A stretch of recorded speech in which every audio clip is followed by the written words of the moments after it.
আসসালামু আলাইকুম। আজকের আলোচনার বিষয় হার্বাল টেকনোলজির কয়েকটি উপাদানের কম্বিনেশন। যখন ঠান্ডা সর্দিতে নাক বন্ধ হয়ে যায়, ঘুমের ব্যাঘাত ঘটে, বিশেষ করে বাচ্চাদের, তাদের জন্যই এই menthol inhalation soft gelatin capsule. একদম নবজাতক বাচ্চা, যাকে আপনারা ঔষধ খাওয়াতে চান না, কিন্তু ঠান্ডা লেগে গেছে, নাকের কনজেশন আছে, বা একদম বৃদ্ধ অথবা কেউ ওষুধ সম্পর্কে অ্যালার্জি আসে ওষুধ খেতে চান না, তারা চাইলে এই সাবজিলিটেন ইনহেলেশন ক্যাপসুল ব্যবহার করতে পারেন।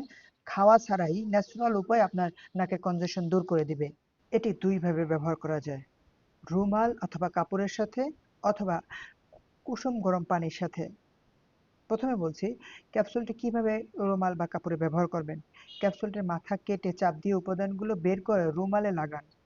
নির্দিষ্ট দূরত্বে রাখুন, যেমন বালিশের পাশে অথবা টেবিলে অথবা বিছানার পাশে। এটার স্মেল বা এটার ঘ্রাণই আপনার নাকের কনজেশন দূর করবে। দ্বিতীয় স্টেপে বা 2 নম্বর পয়েন্টে এই ক্যাপসুলের উপাদানগুলো বের করে 3.7 মিলিলিটার গরম পানির ভিতরে মেশান। এখন প্রয়োজন অনুযায়ী ভাপ নিন। এই ক্যাপসুল সরাসরি ভাপ নেওয়ার জন্য না, রুমাল অথবা পানির সাথে